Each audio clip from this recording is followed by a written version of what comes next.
പിതാവിൻ്റെയും പുത്രൻ്റെയും പരിശുദ്ധാത്മാവിൻ്റെയും നാമത്തിൽ തന്നെ ആമേൻ. പ്രിയ സഹോദരങ്ങളെ, ഇന്നത്തെ ഈ വിശുദ്ധ വേളയിൽ നമ്മുടെ ഹൃദയങ്ങളെ സ്പർശിക്കുന്ന ഒരു വചനത്തിൻ്റെ മുൻപിലാണ് നാം ഇന്ന് നിൽക്കുന്നത്. വിശുദ്ധ യോഹന്നാൻ എഴുതിയ സുവിശേഷം 14-ാം അധ്യായം 6-ാം വാക്യം. കർത്താവായ യേശുക്രിസ്തു അരുളി ചെയ്യുന്നു, ഞാൻ തന്നെ വഴിയും സത്യവും ജീവനുമാകുന്നു. ഞാൻ മുഖാന്തരമല്ലാതെ ആരും പിതാവിൻ്റെ അടുക്കൽ എത്തുന്നില്ല. പ്രിയ ദൈവമക്കളെ, ഈ ലോകം അനവധി വഴികൾ മനുഷ്യന്റെ മുൻപിൽ തുറന്നു വയ്ക്കുന്നു. സമ്പത്തിൻ്റെ വഴി, പ്രശസ്തിയുടെ വഴി, സ്വാർത്ഥതയുടെ വഴി, പാപത്തിൻ്റെ വഴി. എന്നാൽ ഈ എല്ലാ വഴികളും അവസാനത്തിൽ മനുഷ്യനെ ശൂന്യതയിലേക്കാണ് നയിക്കുന്നത്. പക്ഷെ ഇന്ന് യേശു പറയുന്നത് വളരെ വ്യത്യസ്തമാണ്. ഞാൻ തന്നെ വഴിയാണ്.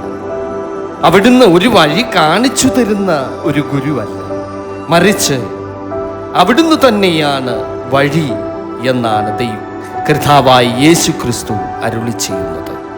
സഹോദരങ്ങളെ, മനുഷ്യൻ പാപത്തിൽ വീണ നിമിഷം മുതൽ സ്വർഗത്തിലേക്കുള്ള വഴി അടഞ്ഞുപോയിരുന്നു. ആദാമിന്റെ വീഴ്ച മനുഷ്യനെ ദൈവത്തിൽ നിന്ന് അകറ്റി. എന്നാൽ ദൈവത്തിൻ്റെ അനന്ത കരുണ മനുഷ്യനെ ഉപേക്ഷിച്ചില്ല. ആ കരുണയാണ് ബേത്ലഹേമിലെ പുൽക്കൂട്ടിൽ ഒരു ശിശുവായി ജനിച്ചത്. ആ ശിശുവാണ് ഇന്ന് നമ്മോട് പറയുന്നത്, ഞാനാണ് വഴി. കുരിശിലേക്കുള്ള വഴിയായിരുന്നു അവിടുത്തെ ജീവിതം. സ്നേഹത്തിലേക്കുള്ള വഴിയായിരുന്നു അവിടുത്തെ ഉപദേശം. ക്ഷമയിലേക്കുള്ള വഴിയായിരുന്നു അവിടുത്തെ ഹൃദയം. നമ്മുടെ ജീവിതത്തിൽ എത്രയോ സമയങ്ങളിൽ നാം വഴിതെറ്റിപ്പോകാറുണ്ട്. നിരാശയുടെ ഇരുട്ട്, പാപത്തിൻ്റെ ഇരുട്ട്, തകർന്ന കുടുംബങ്ങളുടെ ഇരുട്ട്, വിശ്വാസത്തിൻ്റെ ക്ഷയം, ആത്മീയമായ ശൂന്യത. ഇവയുടെ നടുവിൽ യേശു വീണ്ടും നമ്മോട് പറയുന്നു, ഭയപ്പെടേണ്ട, ഞാൻ വഴിയാണെന്ന്. സഹോദരങ്ങളെ, യേശുവിനെ അനുഗമിക്കുക എന്നത് എളുപ്പമായ ഒരു യാത്രയല്ല.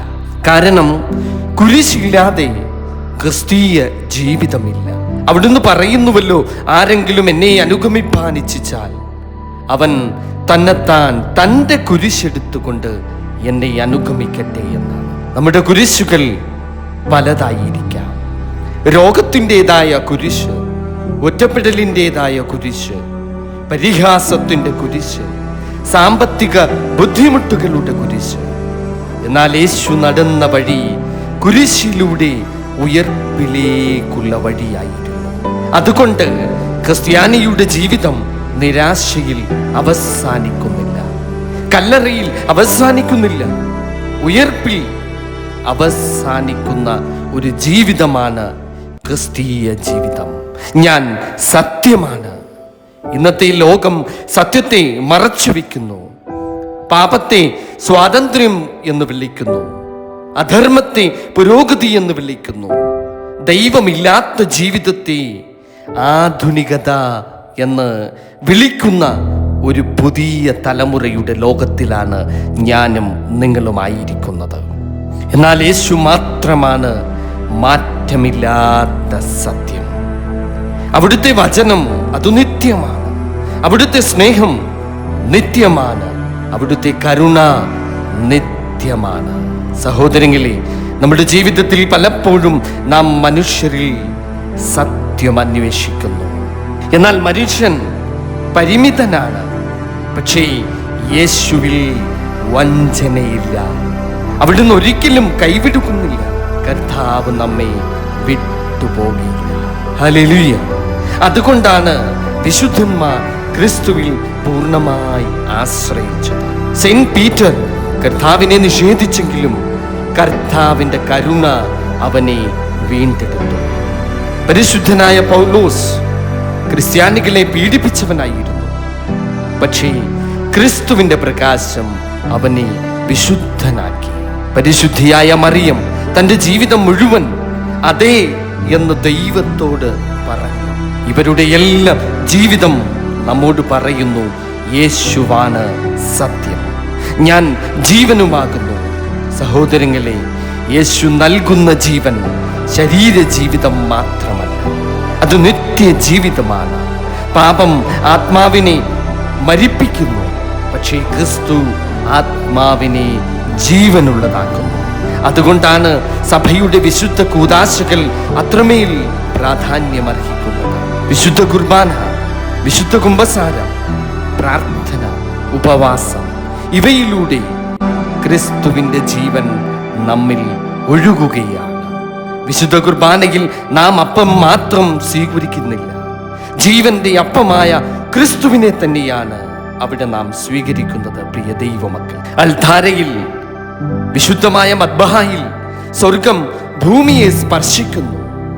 ധൂപത്തിന്റെ സുഗന്ധം ഉയരുമ്പോൾ നമ്മുടെ പ്രാർത്ഥനകൾ ദൈവസന്നിധിയിലേക്ക് ഉയരുന്നു. മെഴുകുതിരിയുടെ പ്രകാശം നമ്മോട് പറയുന്നു, ക്രിസ്തുവാണ് ലോകത്തിൻ്റെ വെളിച്ചം. പ്രിയ സഹോദരങ്ങളെ, ഇന്ന് യേശു നമ്മുടെ ഹൃദയത്തിൻ്റെ വാതിൽക്കൽ നിൽക്കുന്നു. അവിടുന്ന് ബലമായി അകത്തു കടക്കുന്നില്ല, സ്നേഹത്തോടെ എന്നെയും നിന്നെയും വിളിക്കുകയാണ്, എന്നിലേക്ക് വരുവീനെന്ന്. നമ്മുടെ ഹൃദയം ഇന്ന് എന്തുകൊണ്ടാണ് നിറഞ്ഞിരിക്കുന്നത്? അഹങ്കാരമോ, പാപമോ, ക്ഷമിക്കാത്ത ഒരു മനസ്സോ, അതോ ലോകാസക്തികളോ? ഈ നിമിഷം നമുക്ക് ഹൃദയം തുറക്കാം. കർത്താവിനോട് നമുക്ക് ഒരുമിച്ച് പറയാം, യേശുവേ, എൻ്റെ വഴിയാകണമേ, എൻ്റെ സത്യമാകണമേ, എൻ്റെ ജീവനാകണമേ. പ്രിയ സഹോദരങ്ങളെ, ജീവിതയാത്രയിൽ നാം ഒരിക്കലും ഒറ്റയ്ക്കല്ല. മാവേസിലേക്ക് പോയ ശിഷ്യന്മാരോടൊപ്പം നടന്ന അതേ യേശു തമ്പുരാൻ ഇന്നും നമ്മോടൊപ്പം നടക്കുന്നു. നമ്മൾ തളരുമ്പോൾ അവിടുന്ന് ശക്തി നൽകുന്നു, നമ്മൾ കരയുമ്പോൾ അവിടുന്ന് ആശ്വസിപ്പിക്കുന്നു, നമ്മൾ വീഴുമ്പോൾ അവിടുന്ന് ഉയർത്തുന്നു. ക്രിസ്തുവിനോടൊപ്പമുള്ള ജീവിതം മാത്രമാണ് യഥാർത്ഥ സമാധാനം. ഈ ലോകം നൽകുന്ന സന്തോഷം അത് താൽക്കാലികമാണ്, പക്ഷേ ക്രിസ്തു നൽകുന്ന സമാധാനം അത് നിത്യമാണ്. അതുകൊണ്ട് നമുക്കിന്ന് ഒരു തീരുമാനമെടുക്കാം. ലോകത്തിൻ്റെ വഴിയല്ല, ക്രിസ്തുവിൻ്റെ വഴി തന്നെ നമുക്ക് തിരഞ്ഞെടുക്കാം. പ്രിയ ദൈവമക്കളെ, അസത്യത്തിൻ്റെ വഴിയല്ല, സത്യത്തിൻ്റെ വഴി തന്നെ നമുക്ക് തിരഞ്ഞെടുക്കാം. പാപത്തിൻ്റെ മരണ വഴിയല്ല, നിത്യജീവന്റെ വഴി തന്നെ നമുക്ക് തിരഞ്ഞെടുക്കാം. കാരണം യേശുവാണ് വഴി, യേശുവാണ് സത്യം, യേശുവാണ് ജീവൻ. അവിടുന്ന് ഇല്ലാതെ പിതാവിൻ്റെ അടുക്കലെത്തുവാൻ നമുക്ക് കഴിയുകയില്ല. പ്രിയ ദൈവമക്കളെ, ഇപ്പോൾ നമുക്കൊരുമിച്ച് പ്രാർത്ഥിക്കാം. കർത്താവായ യേശുവേ, എൻ്റെ ജീവിതത്തിൻ്റെ വഴിയായിരിക്കണമേ. ഞാൻ വഴി തെറ്റുമ്പോൾ എന്നെ നയിക്കണമേ. അസത്യത്തിൻ്റെ ഇരുട്ടിൽ വീഴുമ്പോൾ അവിടുന്ന് ഞങ്ങളെ താങ്ങണമേ. പാപത്തിൻ്റെ മരണത്തിൽ നിന്ന് തമ്പുരാനെ ഞങ്ങളെ ഉയർപ്പിക്കണമേ. എൻ്റെ കുടുംബങ്ങളെ അനുഗ്രഹിക്കണമേ. രോഗികളെ സ്പർശിക്കണമേ. തകർന്ന ഹൃദയങ്ങളെ അവിടുന്ന് ആശ്വസിപ്പിക്കണമേ. വിശ്വാസം നഷ്ടപ്പെട്ടവരെ തിരികെ വിളിക്കണമേ. പരിശുദ്ധ അമ്മയായ മറിയമേ, ഞങ്ങൾക്കായി പ്രാർത്ഥിക്കണമേ.